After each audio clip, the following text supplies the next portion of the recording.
Welcome to Module 17A, Verbs, Pronouns, and Clauses. My name is Miss Adams. Make sure that you have a handout and that you are following along with the presentation and taking notes and filling in the blanks.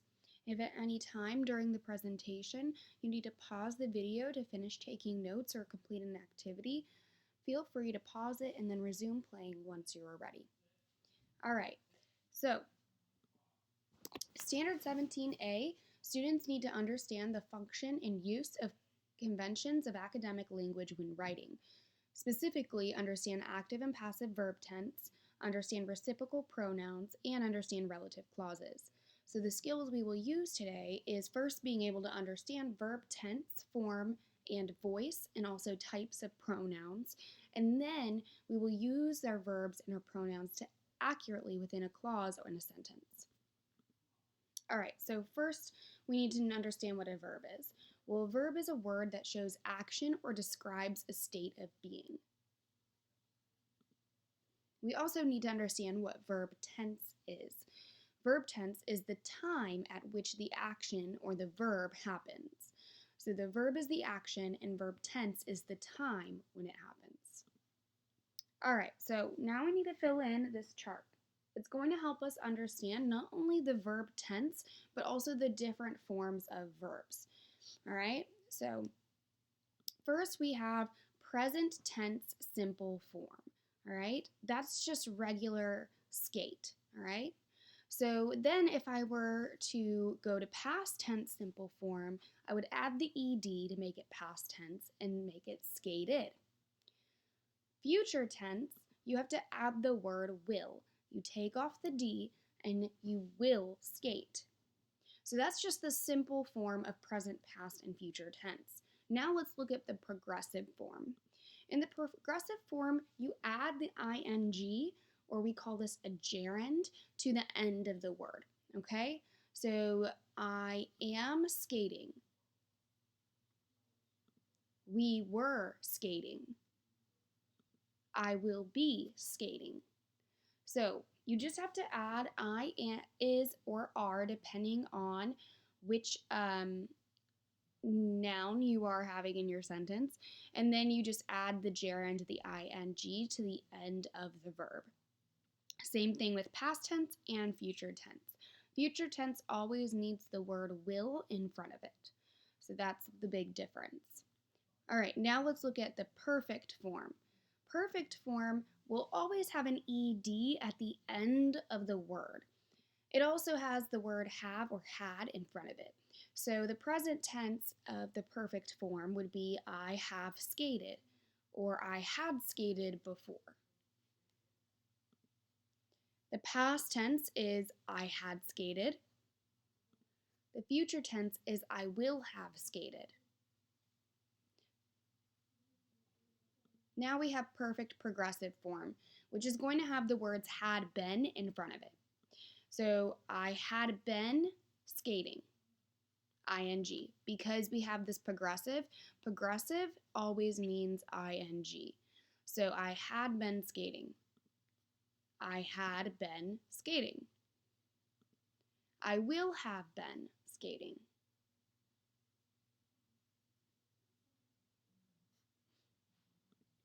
All right, so now it's time to practice. I'd like you to pause the video and go ahead and look at each sentence within the chart.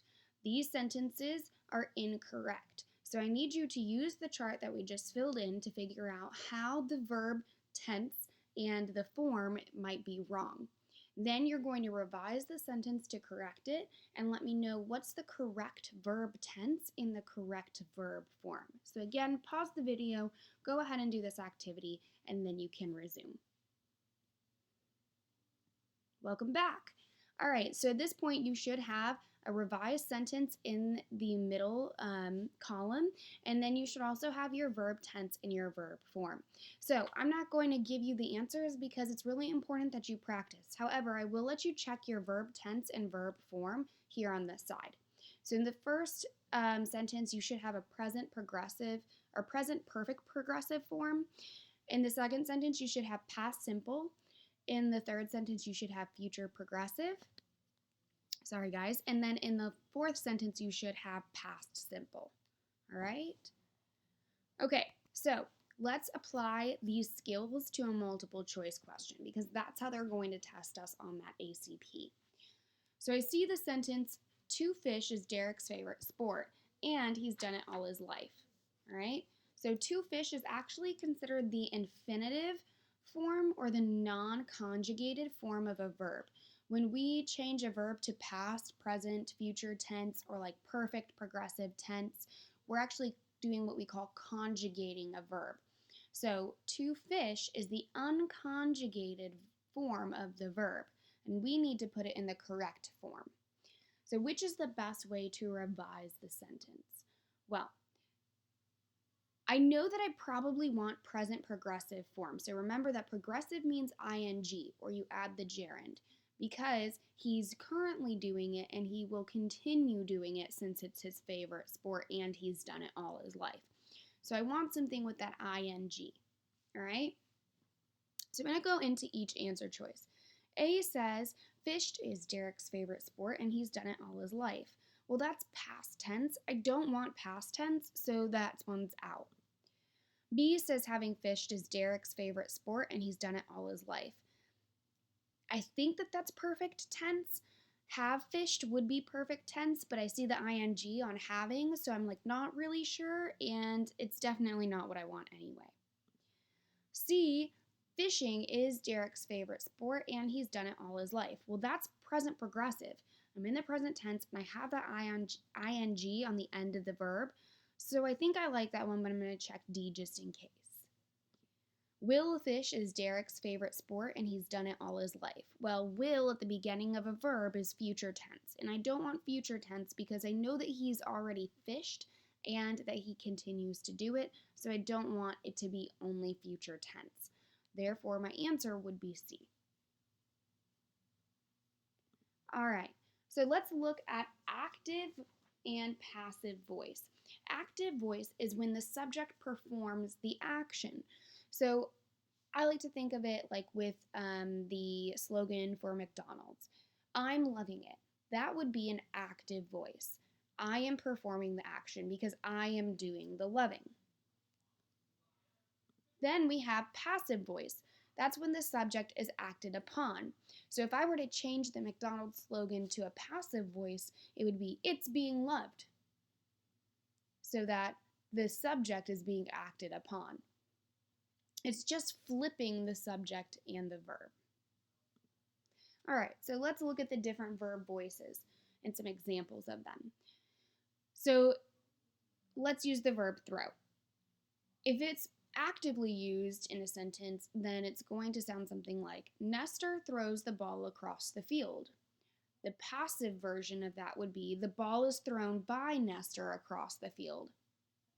So notice that Nestor, it comes before the verb in the active voice, but it comes after the verb in the passive voice, because thrown or throw is my verb. Okay, let's try it again. So I have move. The active voice of move is Miss Lark moved the dictionary. So Miss Lark, active, comes before the verb. The passive form of that would be the dictionaries were moved by Miss Lark. Now in this circumstance, Miss Lark is still after the verb, but they were moved by. When you see that word by, that's kind of a trick to know that something might be passive. All right, so now I want us to practice this again. You're going to read each of the sentences and you're just going to put a check mark next to whether it's active or passive. Go ahead, pause the video, do it yourself, and then you can come back and check. Welcome back.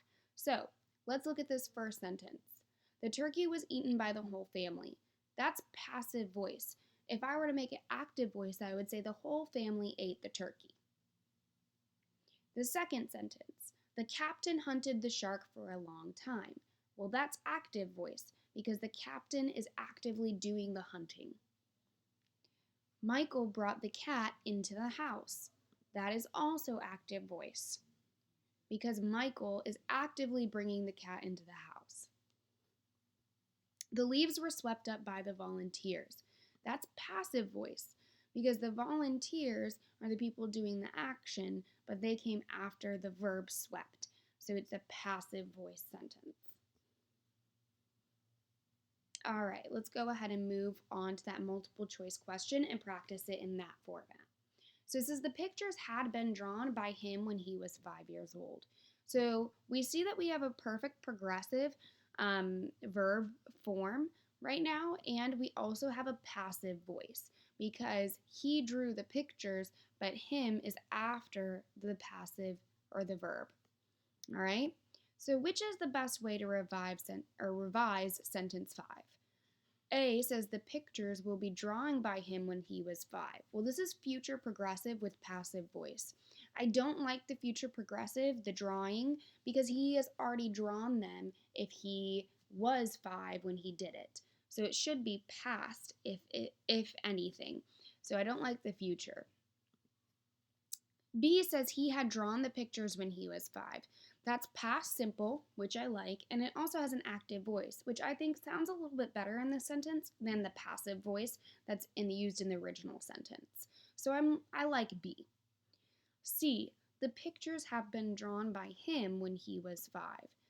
That's present perfect progressive with passive voice. It's kind of a mouthful, but it's perfect progressive because they have been drawn, all right? And the passive voice is because him comes after this verb phrase, had been drawn. I don't really like it because it's too wordy, and I still like B better. D, he will draw the pictures when he was 5. Well, I don't like that because it's future simple, and I see will draw here, and then I see was 5 here. So this is a tense agreement problem with future tense and then past tense within the same sentence, and that's incorrect. So my answer is B. All right, now let's move on to pronouns. Pronouns are words that take the place of a noun and then function in the same way that a noun would. We like to use pronouns so that we're not constantly reusing someone's name and becoming too repetitive. All right, so I have already had this chart filled in for you just so that you can give your hands a break, but I do want us to look at the chart. So the types of pronouns are down the side here on the left, and then I have a definition, the pronouns that you actually put in the sentence, and an example. So I want us to run through these. A subjective pronoun functions as the subject. That's why it's called subjective in a sentence. So it's the person doing the verb or the thing doing the verb. The subject does the verb, the object receives the verb. So pronouns that you can use in place of a proper noun, if you're looking for a subjective pronoun, would be I, you, he, she, it, we, they. And here's an example of a sentence. So he is thinking about running for class president. He is the subject of the sentence because they are doing the verb, which is thinking, and that's actually a present progressive verb. So he is the subject, it's at the beginning. I would use one of these pronouns. All right, objective pronouns, we just talked about subject is doing the verb, object is receiving the verb, so they function as the object in the sentence, which could be pronouns like me, you, him, they, it's missing a T there, it, us, them. Sarah decided to give him another chance. So Sarah is the subject here, decided to give is the verb phrase, and him is the object. So we've used an adjective pronoun to say him instead of using his name. Possessive pronouns show ownership. Those are pronouns like mine, yours, his, her, hers, ours, theirs, my, your, its, our, and their. So don't forget to wear your coat would be a possessive pronoun because the coat belongs to you. And I'm not saying your name, so this becomes a pronoun. Indefinite pronouns are referring to unspecified people, places, or objects. So just something that hasn't like explicitly been given a name. Those types of pronouns would be one, someone, anyone, each, everyone, anything, or everybody. So, for example, someone needs to clean out the garage. I haven't named who needs to do it, so I've not identified that person. Therefore, it's an indefinite pronoun. Just someone needs to do it. Relative. So a relative pronoun introduces a relative clause, and relative clauses are clauses or phrases that describe a previous noun. Those types of pronouns are who, whoever, which, that, whom, whomever, and whose. So the students who want to go on the trip must turn in their permission slips. Now, I could get rid of that whole underlined clause because that's the relative clause. I could just say the sentence, students must turn in permission slips, all right? But the who, it's that relative pronoun, starts a relative clause, which further describes the noun in front of it. So the students, the ones that specifically want to go on the trip, must turn in their permission slips. All right, now I want you to practice. So again, you're going to pause the video, then you're going to fill in the blanks with the appropriate pronouns for that sentence, and then I want you over here on the right to identify what type of pronoun is being used in that sentence. So again, pause the video, go ahead and work through the activity, and then you can resume. Welcome back. All right, so just to check yourself, I haven't put in the pronouns because, again, I want you to work on this on your own. I'm not here to give you answers. I'm here to help you work through it. But I did allow you to look at the pronoun types so that you can check yourself. So the first pronoun should be possessive. The second one should be objective. The third should be relative. The fourth should be subjective. And that last one should be an indefinite pronoun.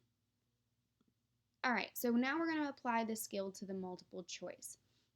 Which word should replace the word mine in sentence 18? Well, if I look at the sentence, it's mine fault, I notice that it is possessive because the fault belongs to me, right? So I need to figure out which pronoun goes best in that spot. If I look at my chart above, and I look at possessive pronouns, I see that mine is actually one of those possessive pronouns. But the question is saying that I need to replace the word mine, and it sounds kind of funny in that sentence. So I'm going to look at some of the other pronouns in that chart, and I'm also going to look at this answer choice.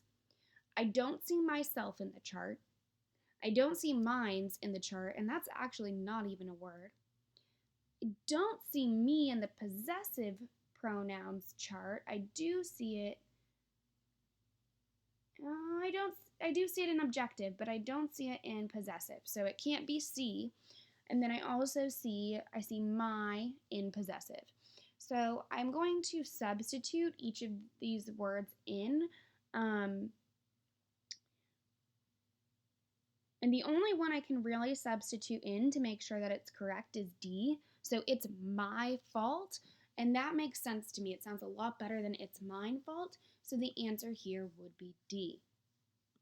All right, thank you guys for watching the video, taking your notes, and making sure that you learned all of the information that you need to in order to do the DOL.